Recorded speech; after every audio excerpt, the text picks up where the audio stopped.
या बातमीचे प्रायोजक आहेत हॉटेल रोहित। ये कहकर के पानी और खून नहीं बहेगा, आप क्रिकेट मैच खेलेंगे कि उन 25 मरने वालों को फोन करके कहे कि देखो हमने ऑपरेशन सिंदूर में बदला ले लिया, अब तुम पाकिस्तान का मैच देखो। मैडम, मेरा ज़मीर तो गवारा नहीं करता कि मैं उस मैच को देखूंगा।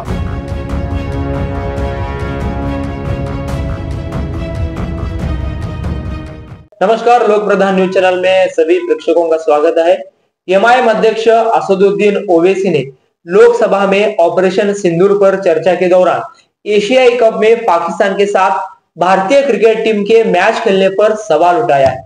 ओवैसी ने लोकसभा में सोमवार को कहा कि पहलगाम हमले के बाद भारत ने पाकिस्तान में आतंकी ठिकानों के खिलाफ ऑपरेशन सिंदूर चलाया। ओवैसी ने सवाल उठाते हुए कहा कि जब भारत पाकिस्तान अपना एयर स्पेस बंद कर चुके हैं, जब दोनों देश आपसी व्यापार बंद कर चुके हैं, तो क्या हमें शर्म नहीं आती कि हम उस मुल्क के साथ क्रिकेट खेलने जा रहे हैं जहां के आतंकियों ने हमारे देश के 26 लोगों को मौत के घाट उतार दिया। ओवैसी ने लोकसभा में ऑपरेशन सिंदूर पर चर्चा करते हुए एशिया कप में भारत पाकिस्तान क्रिकेट मैच पर सवाल उठाए। उन्होंने कहा कि जब दोनों देशों के बीच व्यापार और हवाई क्षेत्र बंद है तो पाकिस्तान के साथ क्रिकेट खेलने में शर्म आनी चाहिए, खासकर पहलगाम हमले के बाद। तो आइए सुनते हैं खासदार असदुद्दीन ओवैसी ने पार्लियामेंट में क्या कहा। चेयरमैन साहिबा, मैं शुरुआत में अपनी तरफ से ताज़ियत पेश करना चाहूँगा उन 26 लोगों को जिनका नाम पूछकर और मुसलमान नहीं होने के नाते पर उनको गोली मारकर कत्ल कर दिया गया। मैं ताज़ियत पेश करना चाहूँगा मौलाना इकबाल को, जो पूंछ के मदरसा ज़ियाउल उलूम के मुदर्रिस थे, उस 5 साला लड़की मरियम को जिसको पाकिस्तान की शेलिंग में उसका पेट फट गया। मैं ताज़ियत पेश करना चाहूँगा मैडम ज़ैन अली और उर्वा फातिमा, हिंदू जुड़वा भाई बहनों को जिनकी उम्र 14 साल थी, लांस नायक दिनेश कुमार को, बीएसएफ के सब इंस्पेक्टर मोहम्मद इम्तियाज़ को। मैं शुक्रिया अदा करना चाहूँगा कश्मीर की आवाम का कि उन्होंने पहलगाम के वाक़े के बाद मस्जिदों से ऐलान किया मज़म्मत का, बग़ैर किसी के बोलने पर रोड पर निकलकर उन्होंने पाकिस्तान से आए हुए दहशतगर्दों की मज़म्मत की। मैं मुबारकबाद देता हूँ हमारी मुसल्लह अफ़वाज को कि उन्होंने एक अजीम कुर्बानी पेश की और बहादुरी के साथ ऑपरेशन सिंदूर में भारत को कामयाबी दिलाई। मैं मुसल्लह अफ़वाज ने पहले 9 दहशतगर्द ठिकानों पर उनको निशाना बनाया और सबसे मेरी नज़र में जो दहशतगर्दी के दिल पर हमला हुआ वो भावलपुर का था और 6 एयरफील्ड, 3 हैंगर और 2 रनवेज को हमने तबाह किया। बाद में ऑपरेशन सिंदूर की कामयाबी की एक अहम वजह यह थी मैडम कि मुल्क में इत्तेहाद और इत्तेफाक पैदा हो गया था, एक यूफोरिया पैदा हो गया था, मगर अफसोस कि हुकूमत ने उसका फ़ायदा नहीं उठाया। मैं आज भी कह रहा हूँ, जिम्मेदारी के साथ कह रहा हूँ कि पाकिस्तानी फ़ौज, पाकिस्तान की ISI, पाकिस्तान का डीप स्टेट, उनका हयाती मकसद ये है कि हमेशा भारत को कमज़ोर किया जाए और अगर हमको इन ताकतों को कमज़ोर करना है तो देश में इत्तेहाद और इत्तेफाक को बरकरार रखना पड़ेगा।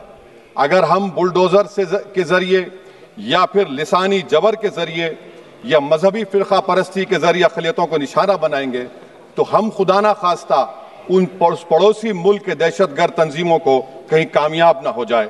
मैडम, मैं आपके सामने ये भी कहना चाहूँगा कि इत्तेहाद और इत्तेफाक इस मुल्क में जब मजबूत होगा तो हमको बैनुल-अक़वामी सतह पर दिखाने की ज़रूरत नहीं पड़ेगी। मैं आपकी तरफ से हुकूमत से चंद सवालात करना चाहूँगा कि वज़ीर आज़म ने कहा कि खून और पानी एक साथ नहीं बह सकते, आतंकवाद और बातचीत एक साथ नहीं हो सकती।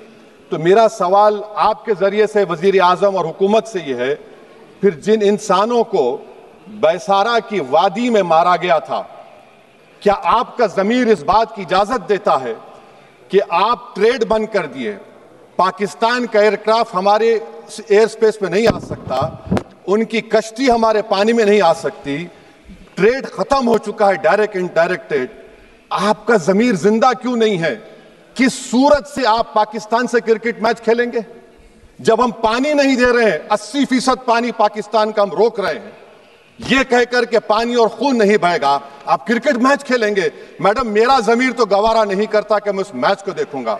क्या इस हुकूमत में इतनी हिम्मत है कि उन 25 मरने वालों को फोन करके कहे कि देखो हमने ऑपरेशन सिंदूर में बदला ले लिया, अब तुम पाकिस्तान का मैच देखो। बड़ी अफसोस की बात है मैडम, अकाउंटेबिलिटी किस पर है? पहलगाम किसने किया? 7.5 लाख हमारी फौज और सेंट्रल पैरामिलिट्री फोर्स है, ये कहां से 4 चूहे घुसकर हमारे भारत के नागरिक को मारे? अकाउंटेबिलिटी किस पर फिक्स होगी? एलजी पर फिक्स होगी तो एलजी को बरतरफ करिए, आईबी पर आती है तो एक्शन लीजिए, पुलिस पर आती है तो एक्शन लीजिए, मगर आप ये समझ रहे हैं कि ऑपरेशन कर दिया और हम खामोश लोग भूल जाएंगे। अकाउंटेबिलिटी फिक्स करना पड़ेगा। मैडम, डिटरेंस आपकी क्या है? आपने सर्जिकल स्ट्राइक किया, आपने बालाकोट किया, फिर ये पहलगाम हुआ, तो आपकी डिटरेंस की पॉलिसी नाकाम साबित हुई, कश्मीर की पॉलिसी नाकाम साबित हुई, 370 हटा दिया आपने एक रियासत को यूटी बना दिया और उसके बावजूद भी दहशतगर्द वहां पर पहुंच गए।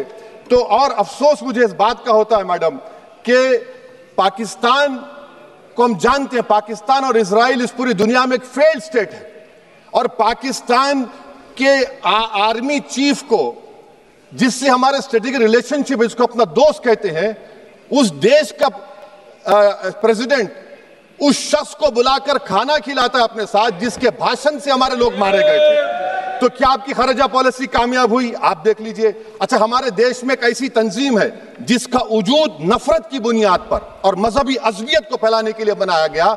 उनको तकलीफ है सेकुलरिज्म से, सोशलिज्म से, मगर हमारे संविधान के प्रियम्बल में लफ्ज सॉवरेन है।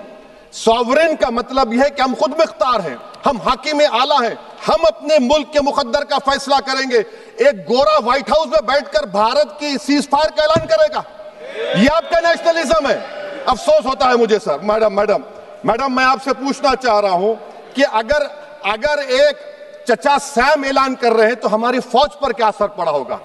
हमारे उन पायलटों पर क्या असर पड़ेगा जो नहीं मालूम कितनी ऊपर आसमानों पर भारत की हिफाजत कर रहे हैं? वो नेवी का सिपाही जो समंदर में खड़ा हुआ है, उसको यह नहीं मालूम हो रहा है कि मेरा प्रधानमंत्री ऐलान नहीं किया, एक गोरे ने ऐलान किया। बड़ा ये आपके कैसा होगा ये? मैडम, मेरा सवाल हुकूमत से यह भी है कि हम कोई एडवर्सेरियल कंट्री नहीं है अमेरिका के लिए, हम दोस्त हैं, स्ट्रेटेजिक रिलेशनशिप है, क्या क्या एग्रीमेंट हमने साइन नहीं किया, तो क्या ये दोस्ती निभा रहे हैं? मैडम, मैं हिस्टोरिकल एग्जांपल दे रहा हूं, क्रुश्चेव और टीटो। क्रुश्चेव ने दबाव डाला, टीटो ने कहा मैं नहीं मानता, मैं नैम ज्वाइन करूंगा। मैडम, फ्रांस और यूएसए, डिगोल को जब यूएसए ने दबाव डाला तो डिगोल ने कहा कि तुम दोस्त हो मगर हमारी खारिजा पॉलिसी आजाद ना है। मैडम, वहीं पर आप देखिए गुजराल साहब, जिसको कहते सबसे कमजोर थे, वजीर आजम थे, उन्होंने बहादुरी का मजारा किया, रिफूलिंग करने नहीं दिया। वियतनाम 20 साल यूएसए से लड़ा मगर झुका नहीं, और हम उनको बोल भी नहीं पा रहे, हम तो कोई दुश्मन मुल्क तो नहीं है अमेरिका के, ये आपको समझने की जरूरत है। और मैडम, यहां पर वजीर खारजा ने कहा वो चीन गए, डिप्टी चीफ ऑफ स्टाफ ने कहा कि चीन के इक्विपमेंट एक लाइव लैब था हमारे उनके लिए। क्या आपने कहा चीन को कि तुमने क्यों दिया पाकिस्तान को हथियार? आप नहीं कहे। और मैडम, आप जानते हैं कि रक्षा मंत्री ने कहा कि स्विफ्ट एंड प्रोपोर्शनेट, तो फिर जो इंडोनेशिया मिलिट्री अटैचे ने कहा कि हमको कहा गया मत मारो, हम सेल्फ डिफेंस में भी नहीं मार सकते थे पाकिस्तान को।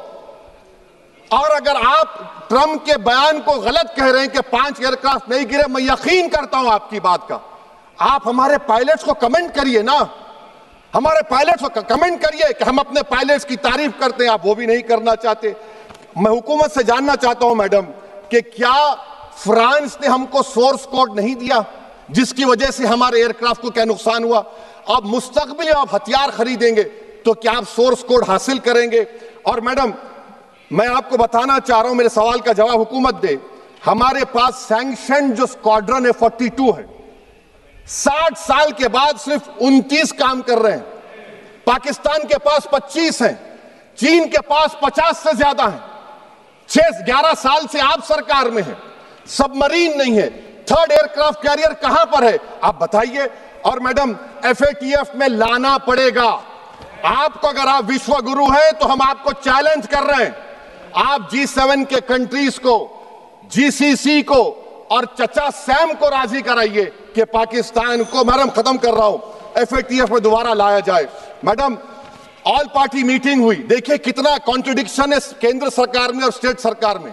ऑल पार्टी मीटिंग में मैं था, केंद्र सरकार ने कहा कि नहीं, बैसारन मिडोस पर तो कोई जा ही नहीं सकता, जून से पहले इजाजत लेना पड़ेगा। बाद में हमको मालूम हुआ कि साल भर खुला रहता मिडोस सिवाय बारिश और स्नो के। ये कॉन्ट्रडिक्शन है केंद्र सरकार में। वहां पे मैं हुकूमत से मुतालबा करता हूं मैडम आपके जरिए से कि कौमी सिक्योरिटी को, नेशनल सिक्योरिटी को, खारिजा पॉलिसी को, फॉरेन पॉलिसी को राजनीति का मुद्दा मत बनाइए, राजनीति का मुद्दा मत बनाइए। ये हमारे मुल्क में मुफाद होगा, हमारे मुल्क के इत्तेहाद और एकजुटती को आप एक वोट का जरिया मत बनाइए। और मैं एक आखिरी बात पूछ रहा हूं मैडम, क्या चीन ने हमसे कहा था कि सीज फायर कर लो? और कैसे पाकिस्तान ने हमारे पायलट्स की बातों को सुना कि हमारा कम्युनिकेशन एनक्रिप्ट नहीं है? मैडम आखिर में मैं अपने शेर से इस अपनी बात को खत्म करूंगा कि अपने ही हाथों से सर अपना कटाना है हमें, मादर हिंद पे भेंट चढ़ाना है हमें, किस तरह मरते हैं एहरार वतन भारत पर, ये तमाशा है जो दुनिया को दिखाना है हमें। ये मैं भारत की उस बहादुर फौज के नाम पे करता हूं, मुसल्ह फौज के नाम पे करता हूं। ये शेर कहने वाला कोई बीजेपी का नहीं था, ये शेर कहने वाले का नाम शेर था, शहीद अशफाकुल्लाह। मैं फिर से हुकूमत से कह रहा हूं, पाकिस्तान टेररिज्म करेगा, आप तैयार हो जाइए।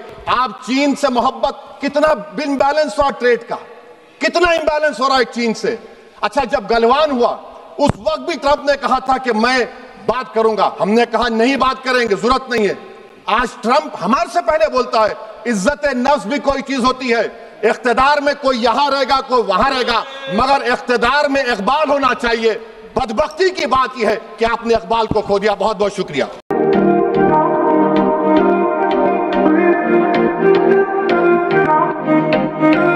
सोलापुरात व्हेज नॉन व्हेज जेवण मिळण्याचं एकमेव ठिकाण हॉटेल रोहित। चवीला टेस्ट, हॉटेल रोहितचे जेवण बेस्ट। बर्थडे पार्टी, कार्यक्रम, विविध पार्टींचे ऑर्डर्स स्वीकारले जातील। ग्राहकांसाठी खास पार्सलची सोय। आमचा पत्ता हॉटेल रोहित, 7 रस्ता अपोजिट कारीगर पेट्रोल पंप, सोलापूर।